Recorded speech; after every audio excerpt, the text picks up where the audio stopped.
Welcome back, everyone. Thanks for fitting the CHP into your schedule. Some more lighthearted fare for everyone. This topic of the eunuchs of China has been on the list going back to 2010, and though not requested by many of you as much as the history of Taiwan or Jinyong or a few others, every now and then someone is asking when the eunuchs will be featured. In this series, and it's going to be a short one, I thought, let's use the topic of the imperial eunuchs to take a leisurely romp through Chinese history from the Qin Dynasty all the way up to 1924, when the last of the eunuchs were kicked out for good from the Forbidden City in Beijing.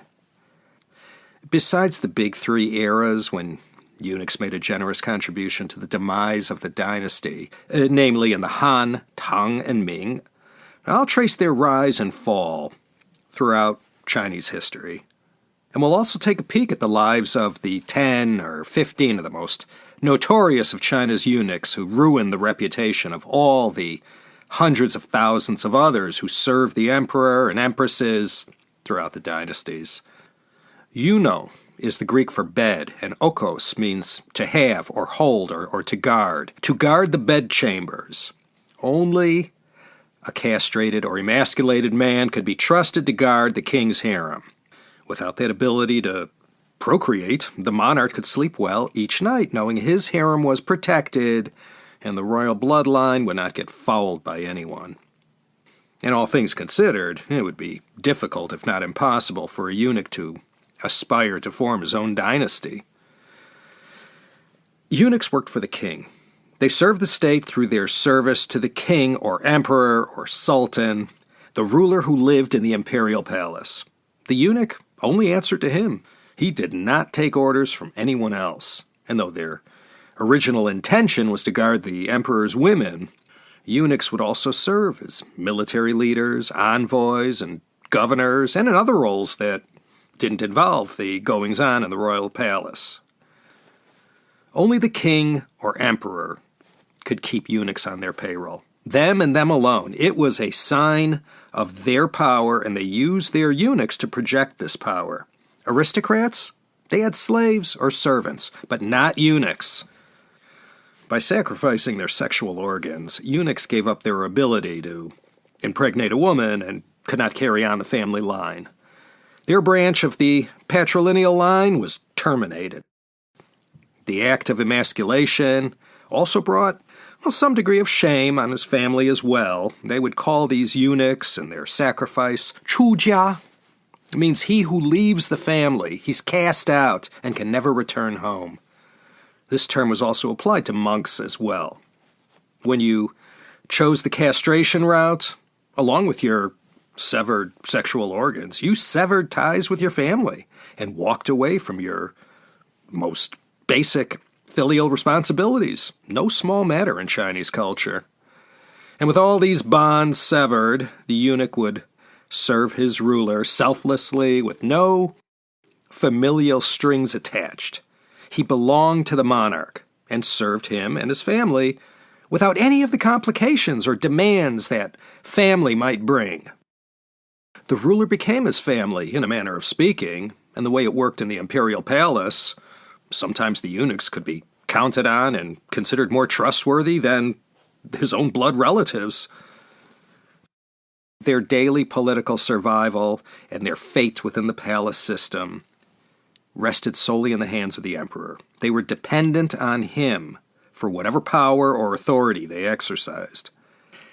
They were only supposed to be servants of the household who, because of their inability to have sexual intercourse with a woman, were trusted throughout the palace, including the inner palace where men other than the emperor were persona non grata.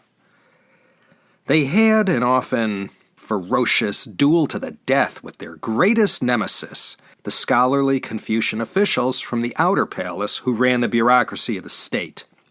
The, by and large, illiterate eunuchs and the scholarly elite of the palace, their epic competition was a theme that never went out of style. In literature, the official histories, and all kinds of TV dramas as well. And as a check to balance the power of these officials, the emperor used his eunuchs well to get what he wanted. The earliest mention of eunuchs goes back to ancient Sumer, 21st century BCE. Assyria and China were some of the earliest empires to institutionalize eunuchs in their society. The Babylonians, the Hittites, they too. So was Ptolemaic Egypt, as well as in the Arab caliphates, and of course, famously in the Ottoman Empire. The Roman and Byzantine empires, they both had a vigorous eunuch culture. Castration as a form of punishment and eunuchs were both mentioned in the Code of Hammurabi, 1754 BCE. In some Assyrian art and alabaster reliefs, you can see what are probably eunuchs, beardless royal attendants. Certain physical traits were universally associated with eunuchs and other castrata. Smooth skin, a lack of facial hair, wide hips, a falsetto voice, gynecomastia. Castration was all over the ancient world, as part of all kinds of rituals and ceremonies, political, religious, and cultural. Castration involved removing the testes. Emasculation involved the whole shebang, male sexual organ and testes. Chinese eunuchs had to go the emasculation route. But for the most part, eunuchs, they were an Eastern thing. They appeared in the Roman Empire, but it was really in Asia where eunuch history was overwhelmingly written. Castration was one of the original 5 punishments, or wuxing, of ancient China, mentioned in the Shujing, the Book of Documents. The other 4 were tattooing the face, cutting off the nose, cutting off a foot or both feet, and death by quartering, in various new and innovative ways that people came up with back then. So with China's earliest eunuchs, they were mostly all prisoners captured in battle and convicts. This was much different than later on during the Ming and Qing, where young boys, 10 years old was optimal, and not so young boys as well, they were lining up to volunteer to undergo this procedure that might garner them a ticket to the big time in the Neiting, or the inner chambers of the royal palace. We're pretty sure eunuchs in Chinese history went back to at least the Qin Dynasty, 17th century to 1046 BCE. When Lady Fu Hao's tomb was discovered in 1976, you might remember her as the wife of King Wu Ding. She was also a military leader and high priestess during the Shang. Among the many artifacts pulled out of this fully intact Qin Dynasty tomb from the 13th century BCE were figurines of eunuchs. And this is the earliest known representation in Chinese history suggesting the existence of eunuchs in China. All these great Qin Dynasty artifacts came from the ruins of Yin, the Yinxu in Anyang, Henan Province, the most ancient part of Henan Province. The oracle bones mention castration as a kind of punishment only. In the Western Zhou that followed the dramatic fall of the Shang, there was plenty of evidence that showed eunuchs were in existence as palace guards and servants, and of course, for protecting the king's harem. You might say this was the traditional role that they were always intended to play. If there's anything I hope you take away from this series, it's that of all the eunuchs from the Han to the Qing, for the most part they lived a rather dreary life, performed menial tasks, and as the social outcasts they were, eunuchs ended up being magnets for tragedy, sadness, and disappointment. Yet history has branded them as some of the worst, corrupt, self-serving, conniving, evil lot whose antics led to rivers of blood and the downfall of more than a couple dynasties. We remember the big names, and we'll look at all of them, the Wei Zhongxians and the Li Lianyings. Those guys were just the tip of the iceberg. We remember them most of all because of their supreme positions at the royal court and the historic havoc they wreaked on China. But by and large, your average eunuch was only a working stiff who just happened to clock in either at the palace or wherever they got sent by the emperor or chief eunuch. Yet these 10 or 15 outrageous eunuchs from 4 dynasties only, they hijacked the whole saga of eunuchs in Chinese history and turned these often pathetic characters into the vile creatures we've come to know. So we remember the 0.0001%, and the rest, not so much. The first eunuch, whose notoriety got written into the official court annals that would follow the demise of each preceding dynasty, was Zhao Gao. We all remember the story about the time the first emperor of China died, Qin Shi Huang. This is where Zhao Gao really stands out. By the way, Zhao Gao, he's the one who gave us the famous Chengyu, or Chinese idiom, 指鹿为马, to call a deer a horse, to intentionally deceive someone. Thank Zhao Gao for that. The thing about Zhao Gao is that he may or may not have been a eunuch. The historical annals said he was, but we'll never know for sure. We remember him well for his starring role of a lifetime as chancellor following Qin Shi Huang's death in Shandong province in September 210 BCE. After the first emperor OD'd on mercury, it's said Zhao Gao took over, and by manipulating the young sons of the emperor and killing off anyone who wasn't lined up on his side, he brought China's first imperial dynasty to an ignominious conclusion. The crown prince, Fu Su, now he was old enough to know better and was very close to Qin Shi Huang's loyal general Meng Tian, and the two of them had their suspicions about what Zhao Gao and the chancellor Li Si were up to. And these two, Zhao Gao and Li Si, they tried to scam the royal court and put their favorite on the throne, who they would control. As the story went, they had Fu Su killed, and Meng Tian too, for good measure, and they put their guy on the throne. And this was Hu Hai, a.k.a. Qin Ershi, the second Qin emperor. Hu Hai was in his early 20s and went along with Li Si and Zhao Gao's plan to seize power in Xianyang, which is modern-day Xi'an. You'll see throughout Chinese history there are two kinds of emperors that gave eunuchs all the tools they needed to seize power. Eunuchs thrived on either young or weak emperors, and the younger and weaker the better. In Qin Ershi's case, though 21 years old, was still young enough to be manipulated. Plus, he was way in over his head, taking over from such a force of nature as his father. So he just let Zhao Gao do whatever he wanted. And one of the things Zhao Gao wanted, after a few years on an unsteady throne, was for Hu Hai to kill himself after this luckless successor to the dynasty founder discovered his loyal eunuch, Zhao Gao, was up to no good. And sure enough, he followed his eunuch's orders and indeed committed suicide at the age of 24. Well, next up after Hu Hai came Qin Wang Ziying, a.k.a. Ziying, the Qin Dynasty's third and final emperor, for 46 days.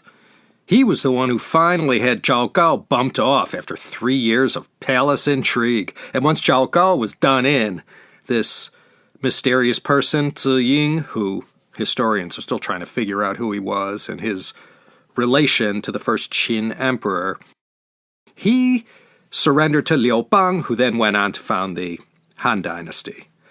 So this conniving, murdering personage from the fall of the Qin, who may or may not have been a eunuch, Sima Qian said he was, he got the ball rolling as far as tarnishing the image of eunuchs. Yeah, good old Zhao Gao.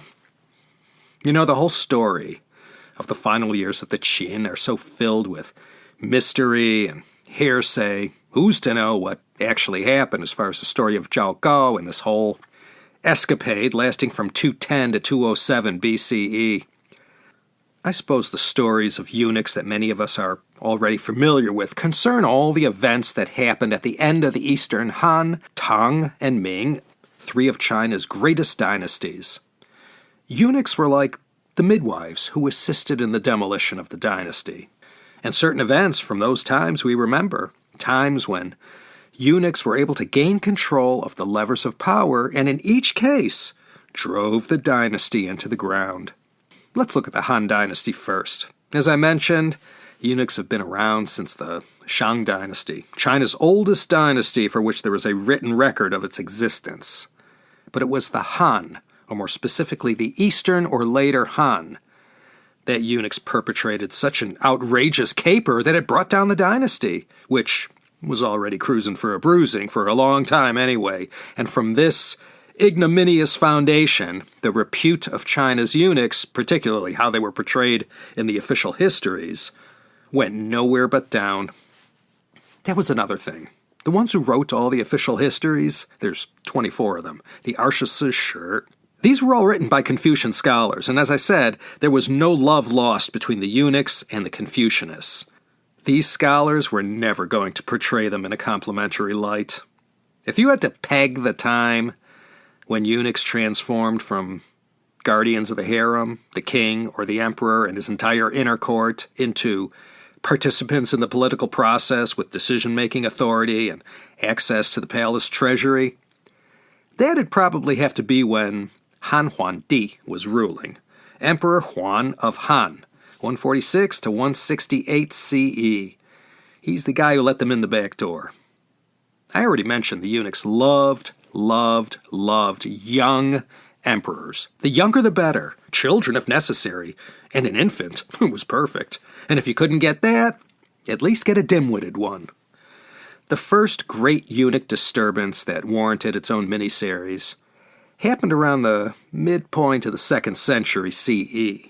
Now, the Eastern Han fell in 220, so you know from this point forward, it's not going to be a smooth ride for the Liu family. These descendants from Liu Bang, who had once bested Xiangyu in 202 BCE.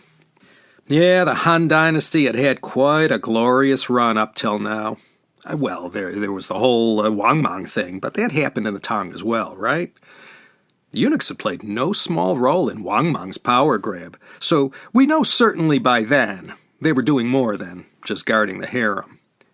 Now, I don't want to get sidetracked and start rambling on and on about one of the great stories from ancient Chinese imperial history, so let's just say there was a guy named Liang Qi, who was the crafty, violent, and power-hungry brother to the Empress Dowager.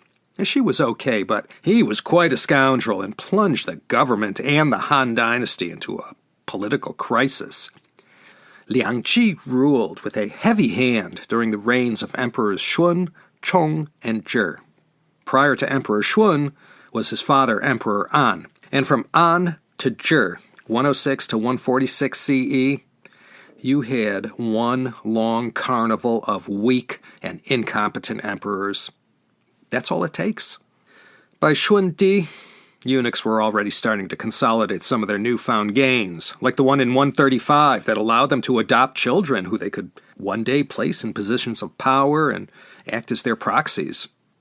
Emperor Shun, he's the one who invited the Liang family into the ruling equation, and he'll live to regret that. The Liangs were the family of Emperor Shun's empress. Here, for the first time, during Han Emperor Shun, eunuchs began to take on that caricature that would follow them to their end. The instability and distress at the Han court was presided over by Liang Ji until the death of the young Emperor Zhi at the ripe old age of 8. After the usual painful shakeout period, a new emperor was chosen, and this was Han Huandi, Emperor Huan. Emperor Huan was supposed to be another pliant ruler who rubber-stamped anything Liang Qi asked of him. But in 159, 13 years into his 22-year reign, he wised up and conspired with the ones he could trust most, his eunuchs, to launch a coup d'etat. So those eunuchs who were closest to him, there were 5, they not only moved fast against Liang Ji and forced him to commit suicide, they went after his whole family too and wiped them out, and all of his political allies. And for their invaluable help in overthrowing Liang Ji and his family clique, the eunuchs were essentially given carte blanche by Emperor Huan. And for the balance of his reign, that ended in the year 168, he covered for the eunuchs for all their excesses, for the wealth they were amassing, and for taking corruption to new heights never seen before.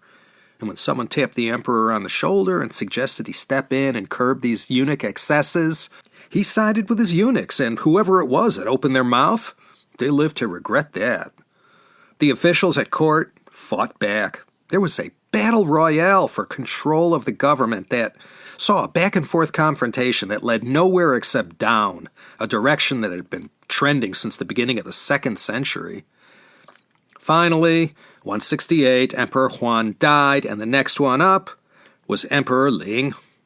The eunuchs, having made themselves comfortable during the reign of Shun and now fully institutionalized in Huan's time, weren't going anywhere. And when the biggest challenge to their supremacy came, following the demise of Emperor Huan in 168, the eunuch faction, led by Cao Jie and Wang Fu, got wind of this organized resistance against them and made fast work of their rivals, and the reputation of eunuchs for a ruthlessness that knew no bounds gained some momentum. We'll see in the history of eunuchs in China. Sometimes things got so bad and so out of control with the eunuch hold on power that these monikers would come into being to describe the group of the most powerful eunuchs. And during Emperor Ling's time, there were the 10 Attendants, the Shi Chang Shi. These were the 10, or actually 12, of the eunuchs closest to Emperor Ling, the most famous of which was Zhang Rang. It had been Emperor Huan who let the eunuchs in the back door to help him sweep away the corrupt and reckless Liang Ji and his family. But now, one emperor later, the eunuchs had infested not only the palace, but were spread out in the provinces as well, with relatives, adoptive sons, and allies of these 10 attendants holding various positions that allowed them to soak the population for all they were worth and live a life of wealth and comfort without any fear of penalty or retribution. Finally, the corruption and oppression of the eunuchs under Emperor Ling got so bad it led to the Yellow Turban Rebellion, 184 to 205. And once you hear about the Yellow Turban Rebellion, you know the Three Kingdoms period is not too far behind. When an upright official named Zhang Jun submitted a sincere memorial to Emperor Ling and pointed to the destructiveness of the eunuchs and their corruption, the emperor, totally under the thumb of the 10 attendants, showed them the memorial that Zhang Jun had submitted, and in a scene that will be repeated time and again, the eunuchs who controlled the inner palace promptly arranged for Zhang Jun to be silenced, tortured, and duly executed. As I said, all it takes is a pliant fool of an emperor. Han Ling Di was their fool.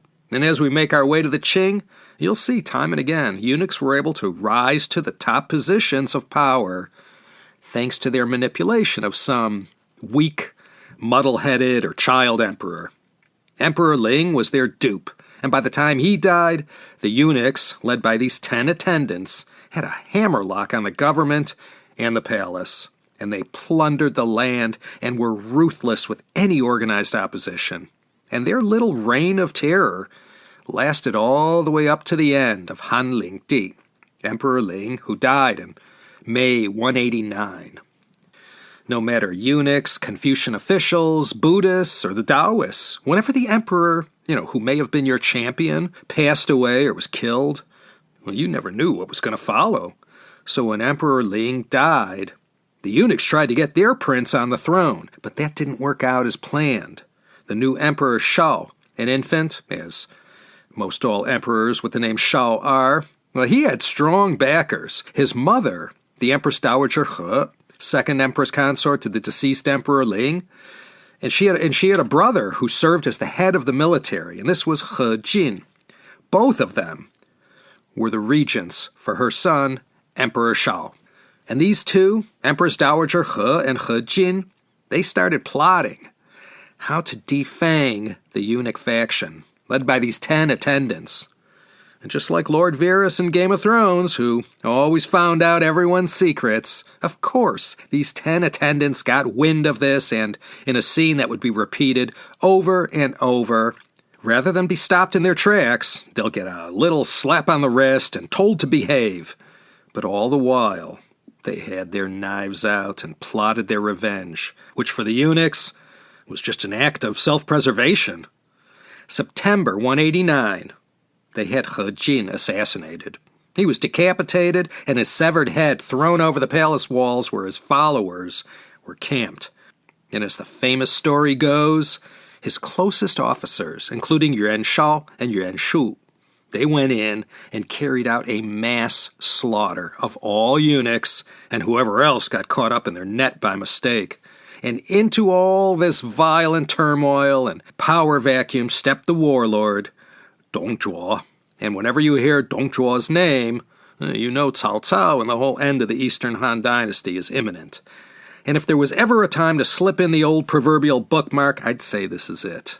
From this incident that went down at the tail end of the Han, it spelled the end of the dynasty and the beginning of the poor repute that eunuchs would find themselves in for the remainder of Chinese imperial history. What happened in the Han with the Ten Attendants in particular showed everyone what these eunuchs were capable of once they gained power. And if the court officials were weary of them before, once they were smashed in 189, they vowed never to let these eunuchs rise this high again. But it sure did happen again, and we'll look at more zany eunuch antics next time when we get into the Tang Dynasty. Consider coming back for that. I invite everyone to step right up and subscribe to my Patreon page. Go to patreon.com/China History Podcast. $3 a month, that's it. Of course, you're welcome to pledge more. How about one less caramel macchiato a month and earmarking those few bucks to this worthy cause? There's also a PayPal donation center at paypal.me/China History Podcast if you prefer the one-time get-it-out-of-the-way option. I'm thankful either way, and believe me, I will thank you personally for your largesse. Okay, enough of this chit-chat. This is Laszlo Montgomery signing off from Los Angeles in the state of confusion, riding out this pandemic just like the rest of you is. Why not consider coming back in a couple weeks' time for another exciting episode of the China History Podcast?